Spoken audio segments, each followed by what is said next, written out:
Hey everybody, it's JC Finance. Tesla reported their Q4 and full year 2020 financial results and held their earnings call on January 27th. I wanted to make a video that hits the key points of the call. There was a lot of good information and updates that was presented, so let's get into it. Despite a challenging environment, we reached an important milestone of producing and delivering 500,000 cars. We delivered almost as many cars last year as we produced in our entire history. So really an incredible growth rate, and despite a very challenging 2020.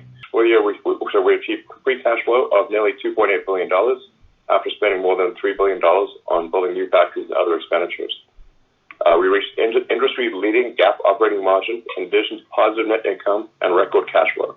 We ramped the Model 3 in Shanghai to more than 5,000 cars a week sustainably. We introduced the heat pump to all of our vehicles. We ramped the single-piece. We started and we almost ramped to volume production at the single-piece castings for Model Y. This is where, for the first time in history, the entire rear third skeleton of the car is being cast as a single piece in the largest and most advanced casting machine ever made. We built a Model Y factory in China from start to finish in 1 year. We're also building Giga Berlin and Giga Texas, which we expect to start production later this year. And lastly, we built a battery cell factory in the Bay Area. And this, even though it is a pilot plant, its capacity is large enough that it would be in probably the top 10 battery cell factories on Earth, despite being a pilot plant. Super excited to announce the new Model S and Model X Plaid are in production now and will be delivered in February. The Model S will be the first. This Model S Plaid will be the first production car ever that is able to go 0 to 60 miles an hour in under 2 seconds. So no production car ever has been able to get below 2 seconds, 0 to 60.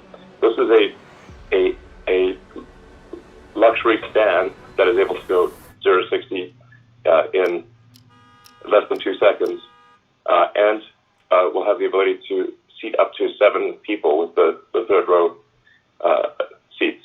So this is pretty nuts. This is faster, to be clear, than any car. It's not like there was a different type of car, like a two-door sports car, that was able to do that faster than this. This is the fastest accelerating car ever made that is allowed to go on roads in history.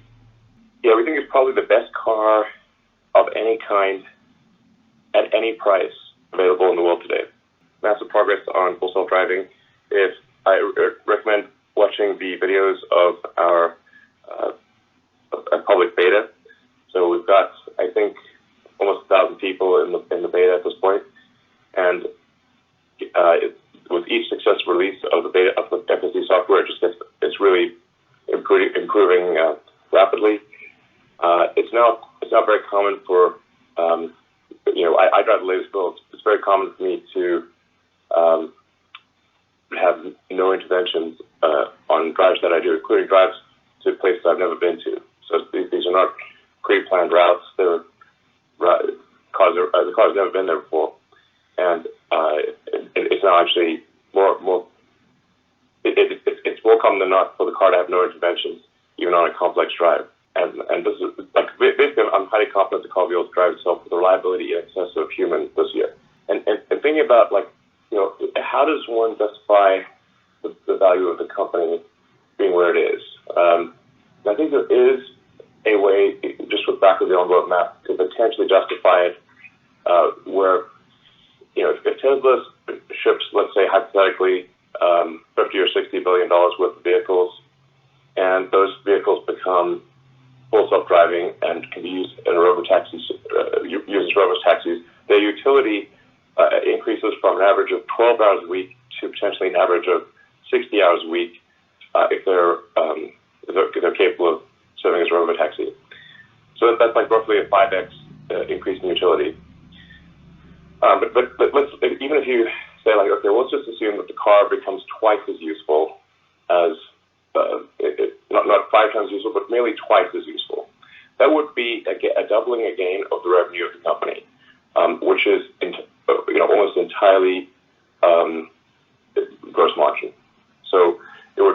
would be like, okay, if you made $50 billion worth of cars, it would be like having $50 billion of incremental profit, basically, from that, because it's just software.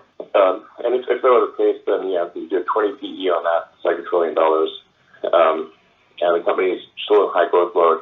So I think there is a way to sort of like, justify the valuation of the company where it is, using just the cars and nothing else.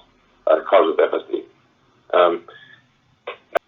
So in conclusion, while 2020 was a turning point for Tesla, and in terms of profitability, we believe this is just the beginning. We think 2021 is going to be even more exciting, but assuming that 21 is a relatively normal year from an external standpoint, I think it's going to be a great year for Tesla. We've got a ton of, many great new products coming out. We've got factories that are advanced factories that can start up production. It'll also make it easier having a factory in Berlin, one in Texas that can, just from a logistics standpoint, Texas can help supply the eastern half of the U.S. and Berlin can help supply Europe. And there's just fewer cars on boats, much less capital tied up with the cars that are on boats or being transported to customers. And I think the fundamental efficiency of the company will be much better with the factories, at least having factories on each continent and having 2 factories in the U.S. So I'm super excited about the future, really look forward to making it happen. Thank you. 2020 has been an extremely successful year while managing through many unforeseen and unexpected challenges. On cash, we continue to generate strong free cash flows, reaching a record $1.9 billion in Q4, alongside growth and investment for future programs. Additionally, we've been able to reduce our use of debt and various working capital lines, including settling $2 billion of convertible debt in Q4, which will continue into Q1. For net income, we achieved our first calendar year and 6 sequential quarters of profitability. In addition, auto gross margin excluding credits improved from 2019 to 2020, despite reductions in ASP and inefficiencies from new product launches and transitions. On Q4 specifically, this was a noisy quarter, so let's unpack a few things. Stock-based comp increased, part of which is driven by the rise of the stock price over the course of our 2020 employee performance grant process, and a portion of which is unique to Q4 only. The impact of SBC increases is seen across both COGS as well as operating expenses. Automotive gross margin in Q4 was primarily impacted by 2 things. First, we invested in improving our products built in Fremont, including converting over to the new Model S and Model X, launching the single-piece castings on Model Y, and introducing heat pump on Model 3. Second, logistics and labor costs were impacted due to supply chain instability and pandemic inefficiencies. Adjusting for items such as these, as we do in our internal management views, we saw an improvement in auto gross margin. However, what's most important here is that we've accelerated the growth in service capacity and will continue to drive capacity expansion as fast as possible. On energy gross margin, we saw an impact from solar roof-related ramp costs and typical seasonality in the lease PPA business. OPEX as a percentage of revenue continues to reduce despite impacts from items mentioned, as well as increased investment in development of future products. All that being said, nothing has changed about our view that operating margin will continue to grow and remain industry-leading. As we look forward, 2021 may be our most meaningful step forward yet, as we see the benefits of long-standing investments in capacity and technology. The range of possible outcomes this year is wide, given the magnitude of launches. Thus, a few things we should keep in mind. We continue to expect a long-term volume CAGR of 50%, of which we may materially exceed this in 2021. As we increase production rates, volumes will skew towards the second half of the year, and ramp inefficiencies will be a part of this year's story and are necessary to achieve our long-term goals. We will continue to invest heavily in supercharging and service capacity while driving reductions on cost, including OPEX as a percentage of revenue. Global demand continues to outpace production, and we're moving as quickly as we can with a focus on the long term. I look forward to providing updates on progress throughout the year. What is currently holding Tesla back from being the market share leader in solar? Yeah, so we're actually seeing tremendous growth in solar quarter over quarter last year, and we had our best quarter since I think 2018 in Q4. So we do actually expect to become the market share leader in solar, and then go far beyond that. We've got a little more bandwidth. We're putting a lot of attention on solar, and it is growing rapidly. So I think it will not be long before Tesla is by far the market leader in solar. Another really important part of the solar strategy is achieving an industry-leading cost structure, which then allows us to have industry-leading pricing.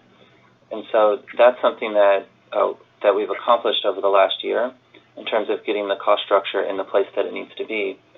And as Elon mentioned, this is a really important part with industry-leading pricing to become the leader in the space. Yeah, and actually an important part is achieving better integration between the Tesla Powerwall and the Tesla retrofit solar and Tesla roof. And we're confident we'll have excellent integration with the Powerwall and Tesla Solar, whether it's retrofit or the Tesla Solar Glass roof before the end of the year. So it's really, I think we've got a good strategy.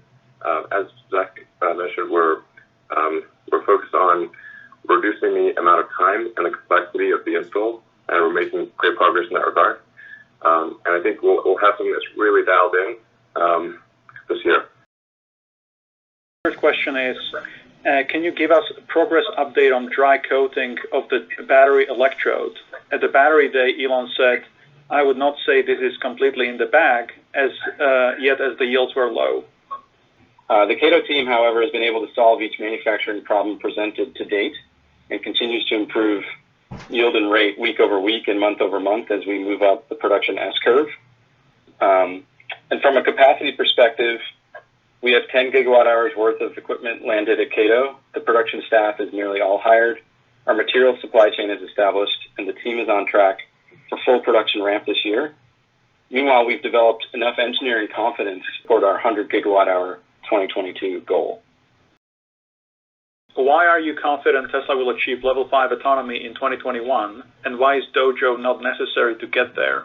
I guess I'm confident based on my understanding of the technical roadmap and the progress that we're making between each beta iteration.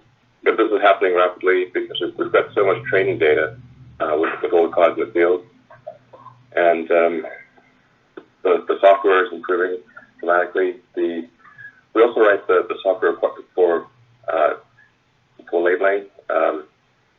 And I must say it is quite challenging. We're moving everything towards video labeling, so it's all video labeling, full video inference. At Dojo, it's a sort of training supercomputer. We believe it'll be, we think it may be the best neural net training computer in the world by possibly an order of magnitude. And this is something we could offer potentially as a service. So if others need neural net training, we're not trying to keep it to ourselves.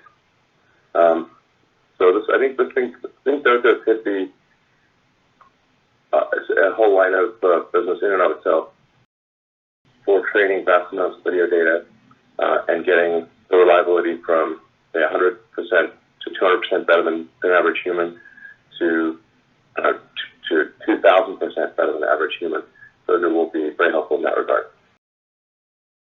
Does Tesla plan or expect to license any of its software applications, FSD, and Autobidder in particular, to third-party OEMs? I think we're very open to licensing our software to third parties. And we've had some preliminary discussions about licensing Autopilot to other OEMs. So this is something we're more than happy to do. I think probably the same goes for Autobidder. We haven't thought as much about Autobidder, but the Tesla philosophy is definitely not to create walled gardens. We're going to allow other companies to use our supercharger networks, using our autonomy software and Autobidder and perhaps other things would be fine too. Key differences in product customer preferences, FSD strategy between China and the rest of the world. do we need to do things differently to win the Chinese EV market? Well, we are currently the leader in the Chinese EV market. Where are you in Cybertruck development?